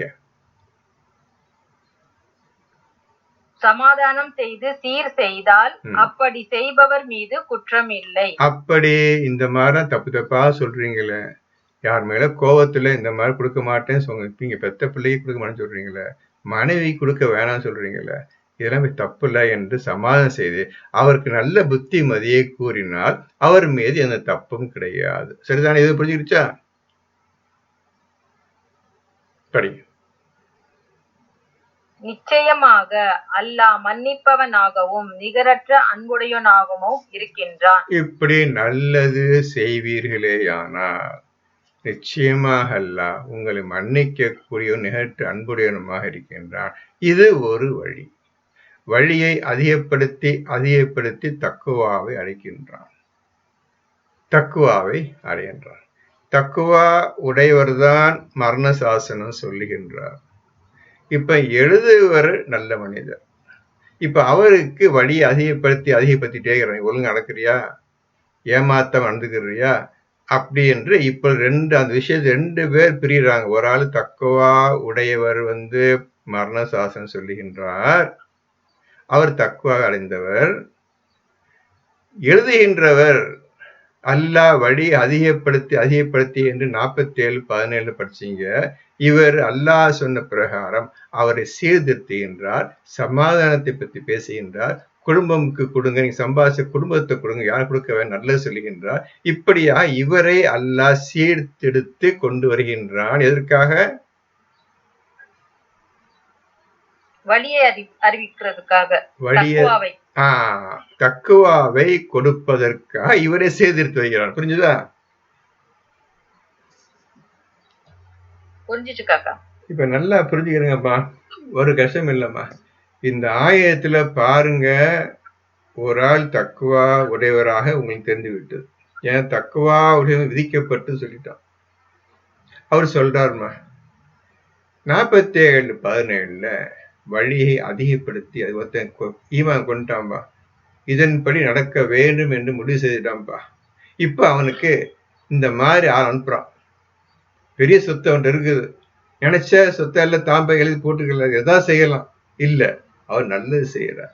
இந்த மாதிரி வழியை கொடுத்து இது எப்படி நடந்து கொள்கின்றாய், அடுத்த வழி இது எப்படி நடந்து கொள்கின்றாய் என்று பார்த்து பார்த்து பார்த்து அவனுக்கு தக்குவாவை அல்லாஹ் அளிக்கின்றான். 47:17 இப்ப 2 விஷயம் புரிஞ்சுக்கிட்டீங்க. ஒரு ஆள் ஈமான் கொண்டவர், ஒரு ஆள் தக்குவாவை அடைந்தவர். அடுத்தது நான் இப்ப சொன்ன புரியாட்டி நீங்க குரான் பயான் கிளாஸ்ல கேளுங்க. அடுத்தது 183. நம்பிக்கை கொண்டோர்களே, உங்களுக்கு முன் இருந்தவர்கள் மீது நோன்பு விதிக்கப்பட்டிருந்தது போல் உங்கள் மீதும் அது விதிக்கப்பட்டுள்ளது. அதன் மூலம் நீங்கள் இறையச்சம் உடையோர் ஆகலாம். இதுலயே தத்தக்கூன் இருக்குதா? இருக்குக்கா. எழுதிருங்க. நீங்க தக்குவா உடையவர்கள் ஆகலாம் என்று எழுதிக்கிறங்க. இறை அச்சத்தை எடுத்துட்டு தக்குவா. தக்குவா ஞானம் அறிந்த பேச்சு. இது இறை அச்சம் ஒன்னும் உட்படா எதுக்கு லாய்க்கில்லா பேச்சு. இறைவனும் தெரியாது, அச்சமும் தெரியாது. அது ரெண்டையும் புரிஞ்சவன் தான் தக்குவா என்ற கேட்டில் இருக்கிறான். இறைவனை தெரிஞ்சிருக்கணும், பயத்தையும் தெரிஞ்சிருக்கணும். அவனுக்கு தான் தெரியும் தக்குவான்னு தெரியும். ஆகவே அல்லாவே தத்துவக்குன்னு போட்டு போய் இறையச்சன்னு தப்பா போட்டு அடிப்பை அடிச்சிருங்க. இறையச்சு அடிச்சுட்டு தக்குவா உடையவர்கள் ஆகலாம். இப்போ பாத்துருங்க, ஆகலாம். நல்லா புரிஞ்சுக்கிறீங்கப்பா. ஆகலாம். அப்போ ஆகலாம் என்றா என்ன? இப்ப எந்த கேட்டகரியில இருக்கிறீங்க?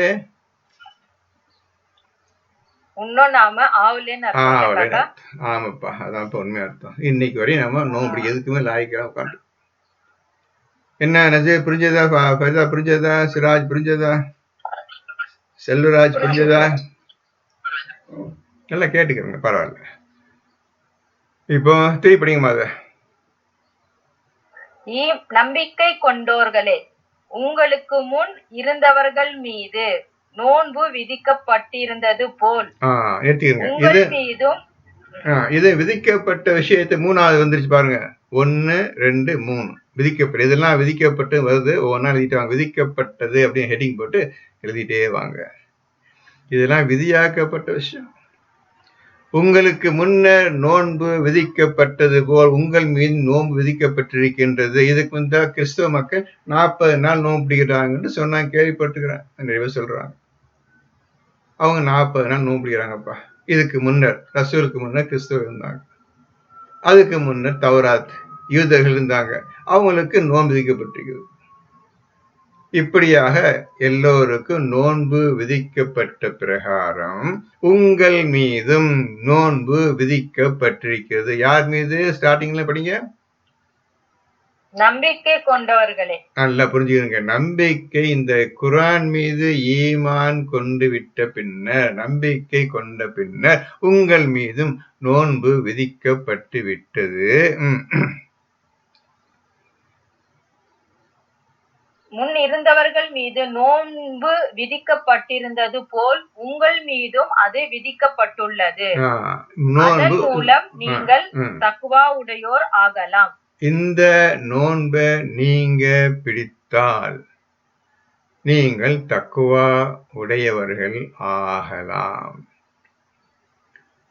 இப்ப நோன்பு பிடிக்கிறதுக்கு குரான் முழுமையும் தெரிந்திருக்க வேண்டும். குரான் உங்களுக்கு இறக்கப்பட வேண்டும். நல்லா புரிஞ்சுக்கிறீங்க. குரான் உங்களுக்கு இறக்கப்பட வேண்டும். குரான் உங்களுக்கு இறக்கப்பட புரிஞ்சுக்கிறீங்க. தக்குவா உடையவர்களுக்கு இந்த விஷயம் நடக்கும். இப்போ ஓதி கொண்டு வருகின்றீர்கள். உங்களுக்கு வழியை காட்டுவது அல்லாஹ்வுடைய கடமை. வழியை காட்டு நம்மீதே உள்ளது சொல்லிட்டான். குரான் இறக்கப்படும் விஷயம் ஒரு விஷயம், அது தனி விஷயம். யாருக்கு நாம் வேதத்தை கொடுத்தோமோன்னு 2:121 படிச்சீங்க, அது தனி விஷயம். ஒவ்வொரு விஷயத்துக்கும் உண்மையான அர்த்தமும் விளக்கமும் இருக்கின்றது இந்த குரானில். இதுல நீங்க நோன்பு நோற்பீர்களேயானால் நீங்கள் தக்குவா உடையவர்கள் ஆகலாம். ரொம்ப சிக்கலான விஷயம்னு நான் சொல்ல வரல. மிகவும் நேர்த்தியான வழி அல்லாஹ் சொல்லியிருக்கின்றான். ஆகவே ஓதுகின்ற முறைப்படி நீங்கள் ஓதுவீர்களேயானால் உங்களுக்கு ஒவ்வொரு வார்த்தைக்கும் அர்த்தம் தெளிவாக தெரியும். அந்த ஓதுகின்ற முறையை ஓதுவதற்கு இரவு நேரம் முக்கியமாக அவசியம் ஆகின்றது. அந்த அவசியத்தின் மூலமாக தெரிந்தவர்கள், இரவில் ஓதுபவர்கள், நீங்க அல்லாஹ்வையே வணங்குபவர்களாக இருந்தால் சுஜூது செய்வதற்கு தகுதி அடைந்தவர்கள் என்று அர்த்தம். சுஜூத நீங்க முதலில் கற்றுக்கொண்டு அதன்படி நடந்தால்தான் இந்த குர்ஆன் உங்களுக்கு புரியும். காரணம், அவர்களுக்கு இந்த குர்ஆனை ஓதி காண்பிக்கப்பட்டால் அவர்கள் சுஜூது செய்வது கிடையாது. ஏன் சுஜூது செய்வது கிடையாது? அவனையே வணங்க வேண்டும் என்ற ஒரு விதி இருக்கின்றது, அதை செய்யவில்லை அவர்கள். அதனால் சுஜூது செய்ய முடியாது. இப்ப எதற்காக இந்த விஷயத்தை நான் இதில் கொண்டு வந்தேன் என்றால், தக்வா உடையவர் ஆகலாம். ஆகவே இதில் நீங்கள் அறிந்து கொள்ளக்கூடிய விஷயம் என்னவென்றால், நோன்பு எப்படிப்பட்டது, எதற்காக விதிக்கப்பட்டிருக்கிறது என்ற விஷயத்தை முற்றிலும் நீங்கள் அறிந்திருக்க வேண்டும். நோன்பை நோற்பதற்கு முன்னர் அந்த விஷயத்தை முழுமையாக நீங்கள் தெரிந்திருக்க வேண்டும். அப்படி தெரிந்து நோன்பு நோற்பீர்களேயானால் நீங்கள் தக்வா உடையவர்கள் ஆகலாம். அப்படி என்ன சொல்லுகிறார் என்று ஒழுங்காக நீங்க புரிந்து கொள்வதற்கு 2:121 படி உங்களுக்கு அந்த நிகழ்ச்சி ஈவென்ட் அடைய வேண்டும். இதுலதான் உங்களுக்கு வழியை காட்டுறான். யாருக்கு நாம் வேதத்தை கொடுத்தோமோ அந்த யாருக்கு அந்த கேட்டகரி, அந்த கூட்டத்தில் நீங்க வந்துடணும். வந்தா நிச்சயம் நோன்பு என்னன்னு தெரிஞ்சிடும். நோன்பு என்னன்னு தெரிஞ்சா நோன்பு பிடிப்பீங்க. இதன் மூலமாக நீங்க தக்குவாவை அடையலாம். இப்போ வழியை அதிகரித்து இது ஒரு வழி, நோன்பு பிடிப்பது ஒரு வழி. நன்றா பார்த்து கொள்ள வேண்டும். 47-17 பக்கத்தை வச்சுட்டே வரணும். எத்தனையோ வழியை சொல்லிட்டேன். இது ஒரு வழி. நோன்பு நோற்பது ஒரு வழி. அந்த நோன்பை நோற்பதற்கு 2:121 படி அந்த வழி அடைய வேண்டும். அது ஒரு வழி.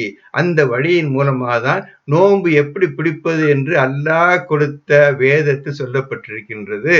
அதை கடைபிடித்து நீ நோன்பு நோற்பீர்களேயானால் கடைசியில சொன்ன வழி என்ன? தக்குவா உடையவர்கள் ஆகலாம்.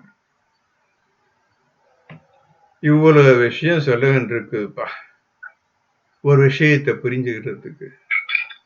எனக்கு குர்ஆன் அப்படியே போட்டிருக்குதான் சொல்றோம். அதான் சொல்றோம். இந்த மாதிரி தக்குவா ஆக போறீங்க. நோன்பு பிடிச்ச பிறகுதான் தக்குவா உடையவர்கள் ஆக போறீங்க. அந்த நோன்பு பிடிப்பதற்கு முன்னர் இதெல்லாம் எப்படி செய்ய வேண்டும் என்று சொன்ன பிறகு உங்களுக்காக ஒரு புத்தகத்தை தருகின்றான். இப்ப 2:121 எல்லாம் படிச்சுக்கிறீங்க. அது நல்லது. 2:121 திரும்பி படிங்க.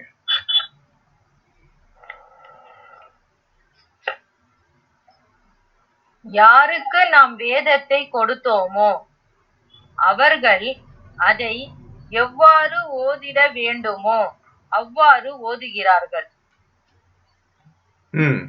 அவர்கள் தாம் அதன் மேல் நம்பிக்கை உள்ளவர்கள்.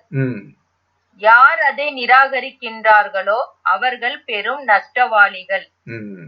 இப்போ நம்பிக்கை கொள்வதற்கு அல்லாஹ்விடமிருந்து வேதத்தை நாம் பெற வேண்டும். அல்லாஹ் சொல்லிட்டான்.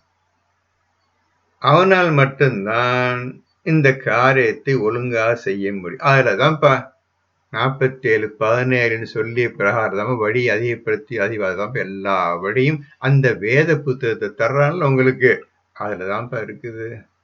வழி அதிகப்படுத்தி ஓதுங்க, அல்லாஹ் கொடுத்த வேதத்தை ஓதுங்க, அதுல வழி இருக்கு பாருங்க.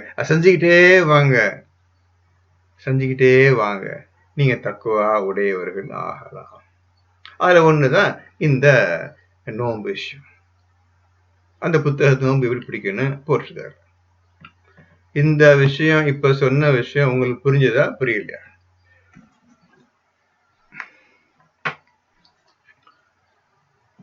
எல்லாத்துக்கும் ஒரு விஷயம் இருக்குது. இப்ப நான் சொன்னனே புரிஞ்சுதா புரியா கேட்குறது தப்புதான். இனி நீங்க ஓதி ஒரு 10-15 நாள் விடாம ஓதி என்ன இந்த மாதிரி வருது, ஒண்ணுமே புரிய மாட்டேங்குது, என்ன இப்படி இருக்கு, 8 வருஷம் என்ன செஞ்சுட்டு இருந்தானமோ இப்படி ஓதணும் அப்படின்னு நீங்க உங்களையே நீங்க சீர்திருத்தி கொண்டு ஓதிக்கிட்டே வாங்க. இந்த புத்தகம் உண்மையிலேயே இது இறைவனாக கொடுக்கப்பட்ட புத்தகம் தானா? இது அல்லாஹ் என்று சொல்லுகின்றானே தன்னை, அவன் தான் அவங்க இறைவன் சொல்றானே, இந்த இறைவனால் சொல்லப்பட்ட வார்த்தைகள் தான் இதுதானா என்பதை நீங்கள் சிந்திக்க வேண்டும். இந்த குர்ஆனை அவன் சிந்திக்க தான் சொல்றான் முதல்ல. ஆக ஒவ்வொரு ஆயத்தையும் ஓதி இப்ப நான் சொன்ன பிரகாரம் சிந்திச்சுக்கிட்டே ஓதிக்கிட்டே வாங்க. ஆகவே இத்துடன் உங்களுக்கு இப்ப நம்பர் என்ன சொன்னீங்க? 2ல 183 வரை இப்போ ஒழுங்கா வீட்டுல உட்காந்து ஓதுங்க. 177ல இருந்து 183 ஒழுங்கா ஓதுங்க. அந்த தக்குவா விஷயத்தை பக்கத்துல வச்சுக்கிறங்க. 2:121 பக்கத்துல வச்சுக்கிறங்க. ஒழுங்கா எல்லாத்தையும் கம்பைன் பண்ணி இது என்ன சொல்றான், இதன் மூலமா நம்ம அறிந்து கொண்டது என்ன, இதுல என்ன சொல்றான், இதுல அடைய வேண்டிய விஷயம் என்ன, இந்த மாதிரி நீங்க ஓதணுப்பா. ஓதிட்டே வாங்க. பிஸ்மில்லாஹி. அடுத்த பயானில் மேற்கொண்டு தொடருவோம். உங்களுக்கு என்ன சந்தேகம் இருந்தா உடனே நீங்க அதுல யூடியூப் இதுல கேளுங்க. நம்ம குர்ஆன் பயான் கிளாஸ்ல தாராளமா எல்லோரும் கேளுங்க. புரிந்ததை சொல்லி கேளுங்க. இந்த மாதிரி புரிஞ்சுக்கிட்டேன், இதுக்கு மேற்கொண்டு அர்த்தம் புரியல அப்படின்னு சொல்லி கேளுங்க. அப்ப நீங்க என்ன புரிஞ்சுக்கிட்டே நான் தெரிஞ்சுக்கணும்ல, சும்மா இதுக்கு அர்த்தம் கேட்டுறாதீங்க. நீங்க என்ன புரிந்து கொண்டீர்களோ அதை முதலில் எனக்கு சொல்லுங்கள். சொன்ன விஷயத்துக்கு மேற்கொண்டு நீங்க என்ன செய்ய வேண்டும் என்பதை நான் இன்ஷா அல்லாஹ் பிஸ்மில்லாஹ் அல்லாஹ் அனுமதி கொண்டு அல்லாஹ் எனக்கு கற்றுத்தந்ததை நான் கற்றுத்தர்றேன். சரியா? பிஸ்மில்லாஹ். அடுத்த வாரம் பார்ப்போம். அல்ஹம்துலில்லாஹி ரப்பில் ஆலமீன்.